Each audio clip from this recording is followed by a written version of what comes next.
Os amicíssimos membros, inscritos, espectadores e espiões aqui do canal Alessandro Moreno. Sejam todos muito bem-vindos para mais uma grande programação, uma live reação, em que eu estarei aqui junto com vocês através do próprio chat, batendo um papo e vendo, na verdade, como há um desespero de acadêmicos dos mais variados segmentos que não se desvencilharam da religião para produzirem uma pesquisa honesta, bem fundamentada e sempre, infelizmente, tendenciosa.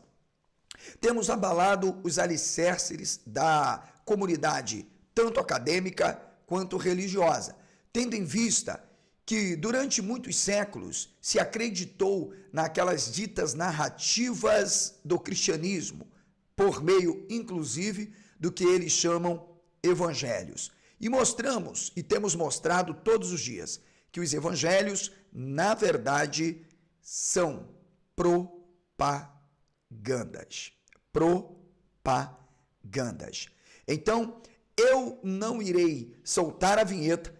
Vou compartilhar com vocês o que você ainda não pôde assistir, porque esse conteúdo, na verdade, foi uma resposta minha a uma suposta doutora plutarquiana, que, vou dizer assim, convidada por um grupo desesperado de apologetas, fez com que ela cometesse vários erros, sobretudo uma falácia de que não havia, de fato, propagandas no Império Romano de modo a manipular as pessoas como se fosse uma ficção científica.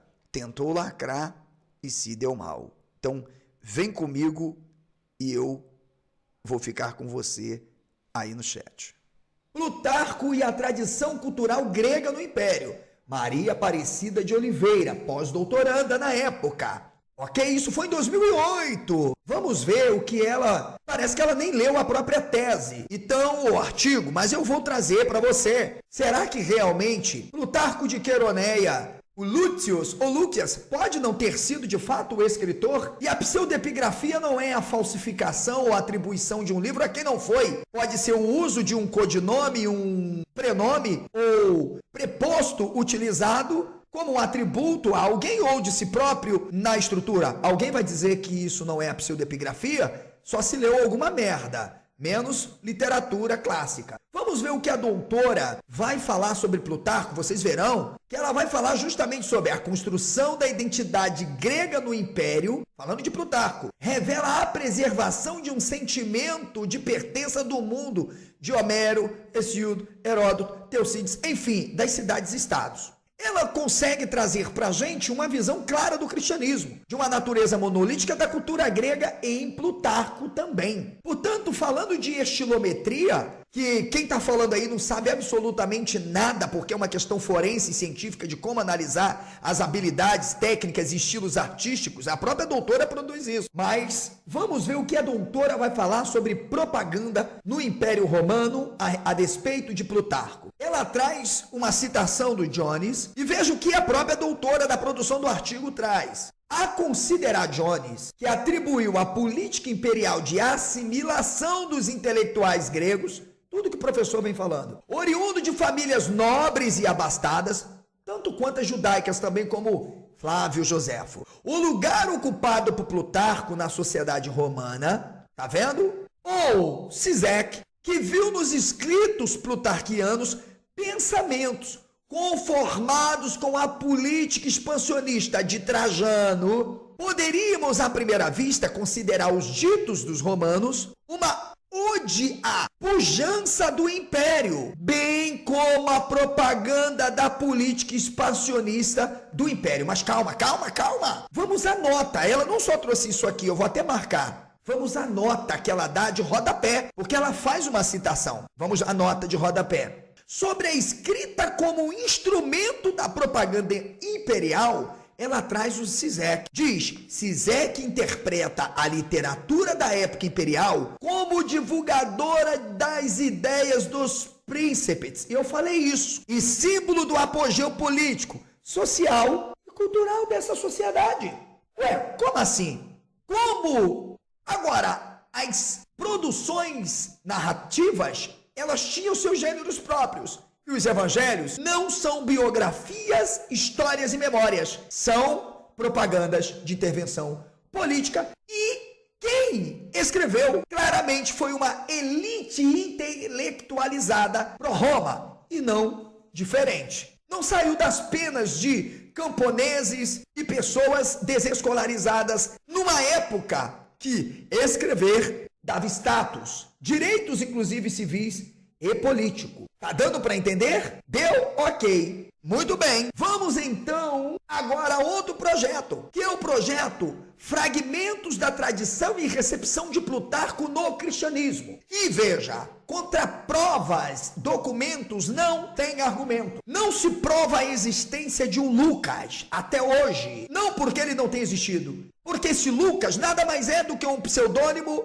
um codinome utilizado por quem possa ter escrito o tal evangelho. E veja, o estilo plutarquiano, a dimensão platônica dos seus pensamentos, são a bases do cristianismo. E Plutarco é o cara recepcionado na tradição como aquele que consolidou as bases do próprio Império Romano. Vamos ler? Esta forma de recepção justifica a imagem de Plutarco intrinsecamente amado pelos cristãos. Podiam, de fato, estes sentir-se gratos por encontrarem em Plutarco argumentos que fundamentassem os seus valores religiosos.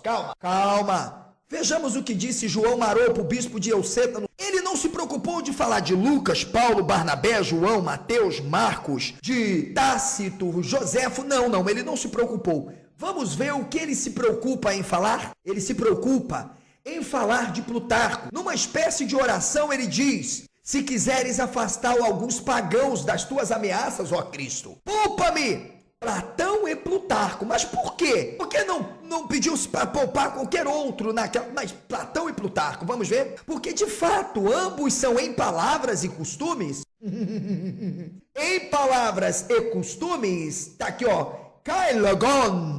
Vai lá, professor, eu lhe corrige o meu grego.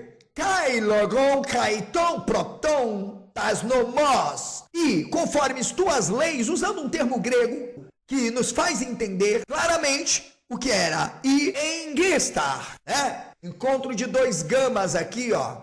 Ok? Porque se ignoram que tu eras o Deus do universo, então só o dom da tua vontade é preciso para que, entre tantos, os queira salvar. Senhores, eu vou mostrar para vocês que isto aqui não é um trabalho produzido por qualquer pessoa, pela doutora aí do Arena. Não, este é um trabalho coordenado pelos maiores especialistas e a doutora conhece. José Ribeiro Ferreira, Delfim Ferreira Leão, e uma produção que é uma coleção de estudos e pesquisas e investigações só de Plutarco, produzidos por acadêmicos de diversos países. Aqui. Lembrei de outra coisa. O termo empregado por Plutarco, anataxastai, ali, é sim somente encontrado em Plutarco. Mas o senhor, especialista em grego, ele não soube trabalhar estilometria e foi trabalhar, sabe com o quê? Só para os que estão aplaudindo. Raiz da palavra e cognato. Ou seja, havia sim cognatos e raízes da palavra que foram utilizados por outros. Mas eu quero que ele me diga se anataxastai está presente em qualquer escritor. Porque estamos falando de estilo e de termo empregado. E, portanto, a forma de emprego de Plutarco e de Lucas, anataxastai, são únicas, singulares. Outra questão que eu quero deixar claro aqui é que eu estou produzindo de forma acadêmica, teórica, metodológica, com critérios, os meus trabalhos sobre Plutarco. Já estão sendo elaborados. A pessoa que disse que ia me refutar correu quando eu disse que para ir para Plutarco é preciso primeiro saber definir os conceitos platônicos em A República, em grego. Conseguiu? Não conseguiu, porque se eu abrir e dizer, leia Vamos ver se você sabe. Não vai fazer. Então, está produzindo vídeo para suas audiências, porque pegou mal e vai continuar pegando mal. E eu estou mostrando aqui que não estou utilizando-me de nenhuma outra produção senão da própria doutora, que mostra que de fato havia uma propaganda muito forte. Sim, mas depois de alguns anos a doutora foi dizer que não. Será por quê, hein, gente? Vamos continuar lendo aqui? Pelo contrário, diz a doutora, percebemos que Plutarco principia os ditos romanos com Mânio Cúrio, cônsul em 290 a.C., que derrotou Pirro, rei de Épiro, com esse dito. E aqui, veja, então eu estou mostrando que a própria literatura, mas eu tenho mais. Eu tenho uma obra produzida, vou mostrar primeiro para vocês, por outros acadêmicos e especialistas. Mostram sim que, de fato, a literatura, a forma artística era o caminho para essa intermediação. Mas calma, vamos deixar a doutora falar. Percebemos que Plutarco conhecia as dificuldades de comunicação entre os gregos e o imperador. Com isso, emprega a literatura como instrumento de aproximação, de contato. Não preciso falar mais nada. Agora, calma aí, meu amigo. Eu sou terraplanista conspiracionista, mas que procurou analisar profundamente cada documentação antiga no contexto do primeiro século, sob as penas dos grandes eruditos e pensadores, como Plutarco de Queroneia, entre outros. Vamos ler aqui Numa Pompílio e a manipulação religiosa em Roma. Vamos ver, olha aqui. Depois de Rômulo, Numa Pompílio, o segundo rei romano, liderou Roma. Tito Livio, historiador romano que nasceu em 59, supostamente antes de Cristo, e faleceu no ano 17, tem descrito sua obra Ab Uber Cogita, desde a fundação da cidade, por volta de 25, pressupondo ali a data aproximadamente da invenção do Cristo. Sobre Numa Pompílio, escreveu que naquele momento surgiu em Roma o desejo de manipular as pessoas através da religião. Essa percepção de que a propaganda imperial, de que uma propaganda é capaz de manipular o pensamento de um povo, como se fosse aqueles filmes de ficção científica que descem os marcianos e soltam um raio e todo mundo fica zumbi fazendo o que o marciano mandou, porque aquela luz iluminou o seu cérebro, né? Eu já percebi, eu gosto muito de ficção científica, eu acho muito ficção científica. Naquele momento surgiu em Roma o desejo de manipular as pessoas através da religião. Ah, como eles faziam isso, doutora? Ah, entendi. Não, havia manipulação, mas não era assim uma coisa absurda. Era tão absurda que os impostos captados por Roma eram utilizados para construírem os maiores monumentos e financiarem as grandes obras literárias. Essa percepção de que a propaganda imperial, de que uma propaganda é capaz de manipular o pensamento de um povo, eu acho muito ficção científica. Diga aí, doutora, que eu estou falando asneiras e que minhas fontes não são fundamentadas. Continua. Percebendo que os homens não se desenvolveriam, ficando acostumados a essas coisas devidos às guerras, já que a natureza deles ficava selvagem, rústica através das guerras, ele pensou que seria útil que os seus guerreiros fossem suavizados pelo desuso das armas e construiu um templo de Janus. Essa percepção de que a propaganda imperial, de que uma propaganda é capaz de manipular o pensamento de um povo, eu acho muito ficção científica. Calma, calma, vamos continuar. O mais eficaz a fazer com uma população que era ignorante e naqueles dias iniciais não civilizada era incutir neles o medo dos céus. Essa percepção de que a propaganda imperial, de que uma propaganda é capaz de manipular o pensamento de um povo, eu acho muito ficção científica. Como ele não podia colocar isso em seus corações sem inventar uma história maravilhosa, fingiu ter encontros noturnos com a deusa Egéria e afirmou que os conselhos dela o orientavam no estabelecimento dos rituais mais aprovados pelos deuses e no apontamento de sacerdotes especiais para os serviços de cada um. Eu acho muito ficção científica. Calma, calma! Você do Apologética, do Arena, você que que vai me refutar sob a hipótese plutarquiana, a influência grega. Os romanos tiveram contato com a literatura grega por volta do ano 300, antes do suposto Cristo, que não existiu. Naquele momento, passaram a adorar e a copiar literatura grega. Para isso, eles tinham que investir muito, não é verdade? De acordo com a professora universitária italiana da Universidade de Nápoles, onde lá a ciência é levada a sério, não é igual aqui no Brasil, que qualquer pessoa com Bíblia debaixo do braço produz qualquer coisa e diz que está fazendo história. Eu acho muito ficção científica. Ou literatura. Veja, ela é especialista também em latim antigo. É mais ou menos nesse momento que se modela o mito de Rômulo, descrito, inclusive, como eu falei anteriormente. Eu acho muito ficção científica. Pois o especialista em grego disse que Plutarco não falou de um nascimento, de um mito virginal e de uma virgem semelhante ao Jesus dos Evangelhos. Que lindo, gente! Eu acho muito ficção científica. Mas eu vou continuar. Segundo ela, a partir do ano 100 e 100, aproximadamente, os romanos começaram a reescrever literatura grega. Uma literatura plena de histórias milagrosas, de deuses gregos diversos, incluindo, entre vários outros, caminhar sobre as águas. Eu acho muito ficção científica. Como é o caso de Neturno.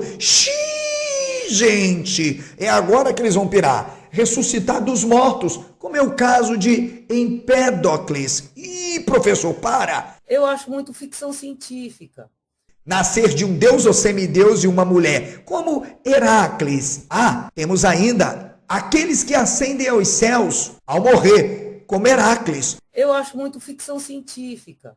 Por exemplo, a crença e lenda grega geral. Cura milagrosa pela saliva. Crença grega e depois romana. Eu acho muito ficção científica. Agora é que vem a cereja do bolo. Por que Roma então investe na propaganda de todos os gêneros? Por que Roma adota toda forma de estilo?